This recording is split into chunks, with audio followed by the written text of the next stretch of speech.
My name is Manikandan Sundaresan, and today is July 26th, 2022. Emotional plastic surgery. That's the topic for the day.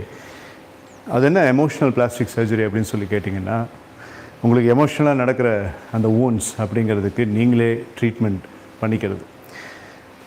இந்த emotional plastic சர்ஜரிங்கிற technique உங்களுக்கு சொல்கிறதுக்கு முன்னாடி ஒரு முக்கியமான frequently asked question. நம்மளுடைய இந்த தெராபிஸ் அப்படிங்கிறதுல left brain to right brain, right brain to left brain அப்படிங்கிற கான்செப்ட் அப்படின்றது இருக்குது. மேனிஃபெஸ்டேஷன் எக்ஸசைஸ் அப்படிங்கிறதுல லெஃப்ட் டு ரைட் அப்படிங்கிறதும், சாதாரண என்எல்பி அப்படிங்கிறதுல ரைட் டு லெஃப்ட் அப்படிங்கிறதும் ஒரு கன்ஃபியூஷன் இருக்குது. 2-3 பேர் என்கிட்ட கொஷின் கேட்டிருந்தீங்க, which one is correct? Left to right brain அப்படிங்கிறது மேனிஃபெஸ்டேஷனில் left to right brain, alpha லெவலில் ரைட் டு லெஃப்ட் பிரெயின் அப்படிங்கிற மாதிரி டுவல் கான்செப்டாக இருக்குது. அதில் எது கரெக்ட் அப்படின்னு சொல்லியிருந்தீங்க. இன்றைக்கி வேறு எமோஷ்னல் பிளாஸ்டிக் சர்ஜரிங்கிற கான்செப்டை பற்றி நம்ம பேச போகிறோம் இல்லையா? ஸோ அதுக்கு முன்னாடி I thought this confusion has to be set right. You see, 2 schools of thoughts இருக்குது. ஒன்று வந்து சில்வா மைண்ட் கண்ட்ரோலில் இருக்கிற மேனிஃபெஸ்டேஷன் எக்ஸசைஸ். ஓகே, சில்வா கான்செப்டை பொறுத்த வரைக்கும் லெஃப்ட் டு ரைட் அப்படிங்கிறத மெயினாக ஃபோக்கஸ் பண்ணியிருப்பாங்க. ஏன்னா ஹவுசி சில்வாவுடைய கான்செப்டை பொறுத்த வரைக்கும் ஆல்ஃபா லெவல் அண்ட் மேனிஃபெஸ்டேஷன் அப்படிங்கிற எக்ஸசைஸில் அவர் வந்து பிக்சர்ஸை லெஃப்ட் டு ரைட்டுக்கு தள்ளுங்கன்னு சொல்லியிருப்பார். Because left represents present in Housi Silva's concept and right represents past. Left represents present and the future while right represents the past. ஆனால் சைக்கோசைபர்நெட்டிக்ஸ் அப்படின்ட்டு டாக்டர் மேக்ஸ்வெல் மால்ஸோடைய கான்செப்டில் பார்த்தீங்கன்னா அவருடைய concept கம்ப்ளீட்டாக neuro linguistic programming சம்மந்தப்பட்டது. அவருடைய கான்செப்டில் ரைட் டு லெஃப்ட் புஷ் பண்ணுங்கன்னு சொல்லியிருப்பார். உங்களுக்கு எந்த பிக்சர் வேண்டாமோ அதை ரைட் டு லெஃப்ட் புஷ் பண்ணுங்கன்னு சொல்லியிருப்பார். As for as psychocybernetics is concerned, right represents the present and future. As far as Housi Silva's method is concerned, left represents the present and future. ஆனால் ரெண்டையும் சிமெட்ரிக்கலாக பார்க்கும்போது ஹவுசி சில்வாவுடைய concept அப்படிங்கிறது ப்ராவன் technique சைக்கோசைபர்நெட்டிக்ஸை விட. அதனால் stick it up with left to right combination it self. Okay, அதில் எந்த கன்ஃபியூஷனும் உங்களுக்கு வேண்டாம். Now, let us discuss what is this emotional plastic surgery. நான் இந்த வீடியோவில் டிஸ்கிரிப்ஷனில் ஒரு லிங்க் கொடுத்துருக்கேன். 2020 ஒரு கம்பெனி ஸ்டாஃப் ஒரு 25-35 பேர்த்துக்கு நான் ட்ரைனிங் கொடுத்தப்போ 3 fingers டெக்னிக் அப்படிங்கிற கான்செப்டை பற்றி சொல்லும்போது மேக்ஸ்வெல் மால்ஸ் அப்படிங்கிற ஒரு பெரிய மனுஷனுடைய கதையை அதில் நான் சொல்லியிருப்பேன். சைக்கோசைபர்நெட்டிக்ஸ் ஆத்தர் அவருடைய கதையை அதில் நான் சொல்லியிருப்பேன். நீங்கள் அந்த வீடியோ போய் பாருங்கள், அந்த கதை உங்களுக்கு புரியும். இதில் எமோஷ்னல் பிளாஸ்டிக் சர்ஜரி அப்படிங்கிறதுல நம்ம அந்த கதையை பற்றிலாம் பேசி இந்த லைவ் ஸ்ட்ரீமில் டைமை வேஸ்ட் பண்ண வேண்டாம். Let us straight away get into the therapy. It's a mind exercise and it's a clinical therapy. Let's say, for example, you have come across a very sad situation or an annoying situation. எமோஷ்னலாக நீங்கள் hurt ஆன ஏதோ ஒரு சுச்சுவேஷன்லேருந்து நீங்கள் மீண்டு வெளியில் வரணும்னு நினைக்கிறீங்க. உங்களை சில பேர் சில விதமாக பேசிட்டாங்க. உங்கள் ஆஃபீஸில் வந்துட்டு உங்களுக்கு கிடைக்க வேண்டிய கிரெடிட்டுங்கிறது உங்களுக்கு கிடைக்காம வேறு யாருக்கோ கிரெடிட்டை கொடுத்துட்டாங்க. ஃபேமிலி மெம்பர்ஸில் வந்துட்டு ஒரு மிஸ் அண்டர்ஸ்டாண்டிங்கை எல்லோரும் கேரி பண்ணிவிட்டு உங்களை எல்லாருமே கொஞ்சம் ஜட்ஜ்மெண்ட்லாம் பார்க்குறாங்க. இந்த மாதிரி நிறைய விஷயங்கள், நிறைய பேருக்கு நிறைய பிரச்சனை. அண்ட் எல்லாத்துலேயுமே இருக்கக்கூடிய காமன் அவுட்கம் என்ன? an emotional hurt, an emotional pain. Okay, so skin அப்படிங்கிறதுக்கு உடம்புல இருக்கக்கூடிய எந்த பார்ட்டாக இருந்தாலும் அதுக்கு பிளாஸ்டிக் சர்ஜரி பண்ணலாம். They do tissue regeneration with the scalpel and the knifes in the operation theatre. அது டாக்டர்களுடைய வேலை. அதை பற்றி டெக்னிக்கலாக நம்ம இங்கே எதுவும் பேச முடியாது, ஏன்னா நம்மளுக்கு தெரியாது.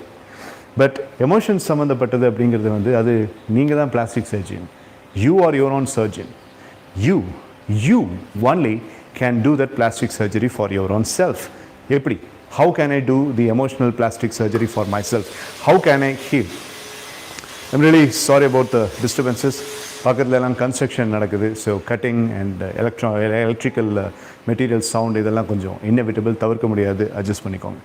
நான் முக்கியமாக ஏதோ சொல்லும்போது அந்த சவுண்டு வந்து இன்டரப்ட் ஆகிடுச்சுன்னா I will repeat it so that you don't miss any concept. Okay, now coming back, how can we do the emotional plastic surgery or how can we sort out our emotional plastic surgery? Step number 1, எந்த விஷயம் உங்களுக்கு emotionally ஹர்ட்டாக இருந்துச்சோ அந்த விஷயத்தை first நல்லா தெளிவாக புரிஞ்சுக்கோங்க. First ஜட்ஜ்மெண்டலாக அந்த விஷயம் உண்மையான்மே உங்களுக்கு எமோஷ்னல் ஹர்ட் கொடுத்ததா அப்படிங்கிறத பற்றி யோசிங்க. அப்படி யோசிச்சிங்கன்னா மட்டும்தான் அதுக்குன்ட்டு ஒரு லைஃப் இருக்கும். சம்டைம்ஸ் சாதாரண மிஸ் அண்டர்ஸ்டாண்டிங் கூட உங்களுக்கு எமோஷனல் டிஸ்டர்பன்ஸ்னு நீங்கள் நினைக்கலாம், and that's your mistake. So, step number 1 is understand what is really troubling you. Understand what part of the emotional outburst has really troubled you.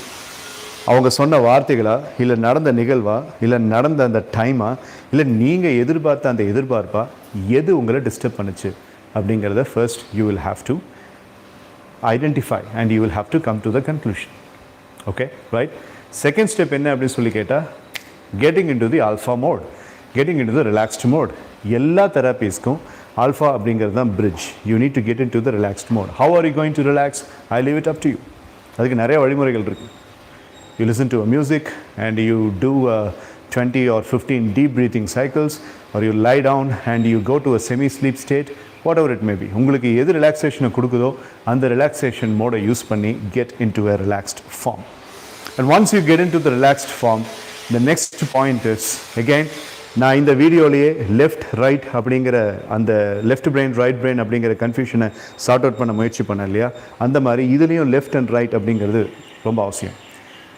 You see, in the left hemisphere of your brain, or just in your brain, left, right, illa neenga discriminate lam panna vendam, just in the hemisphere of your brain, have a very big board, ஒரு white screen, theater and mind அப்படிங்கிற மாதிரி ஒரு mental இமேஜை கொண்டு வந்து நிறுத்துங்க. அந்த mental image அப்படிங்கிறது வந்து அந்த ஒயிட் போர்டோ இல்லை என்ன கலர் போர்டோ அது உங்களுடைய இஷ்டம், அது உங்களுடைய colour fantasy. Bring up a big whiteboard and அந்த ஒயிட் போர்டில் உங்களுக்கு நடந்த அந்த எமோஷனல் டிஸ்டர்பன்ஸை அப்படியே பாருங்கள். Just screen it out. You have to run the entire proceedings, you have to run the entire thing as a movie. And அந்த மூவியாக இருக்கிறப்போ உங்கள் மைண்டுக்கு வந்து அதை ரிலேட் பண்ணிக்க முடியும். So you would be able to relate it properly. So நான் ஃபஸ்ட்டு ஸ்டெப் என்ன சொன்னேன், identify which is actually giving you the biggest hurt. உங்களை ரொம்ப ஹர்ட் பண்ணுற விஷயம் எது அப்படிங்கிறத ஐடென்டிஃபை பண்ண சொல்லியிருந்தேன் இல்லையா. ஸோ அதைத்தான் நீங்கள் அந்த பிக்சரில் காமிக்கணும், அந்த பிக்சரில் பார்க்கணும். You have to regenerate that particular situation in that particular whiteboard. அதை நீங்கள் செஞ்ச பிறகு all you have to do is just rub it out. ஒரு டஸ்டர் மாதிரி கற்பனை பண்ணி, everything is about strong visualization. So you have to imagine there is a duster in your hand and you need to dust it off, you need to rub it off. So you need to completely erase it away. Otherwise, this is otherwise called as erasure technique in neuro-linguistic programming. So clean slate அதை நீங்கள் ரப் பண்ணும்போது your mind, your subconscious mind automatically believes that the hurt is being cured and you are not supposed to think about this again. அதனுடைய தீவிரம் கொஞ்சம் கொஞ்சமாக கம்மியாகிறத நீங்கள் feel பண்ணுவீங்க. So sometimes you rub it off, sometimes you distance it, you zoom out and you make sure that it is getting faded away and faded out for a long time, for a long distance. அது ரொம்ப தூரத்துக்கு உங்களை விட்டு போகிற மாதிரி நீங்கள் அதை வந்து ஃபேட் அவுட் பண்ணலாம், இல்லாட்டி யூ கேன் ஜூம் அவுட் பண்ணலாம், இல்லாட்டி அதை நீங்கள் வந்துட்டு you can push it to the farthest distance as much as you could.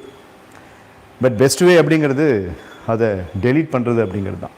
So when you are deleting, when you are rubbing it out, when you are erasing it, you will definitely have very good relief.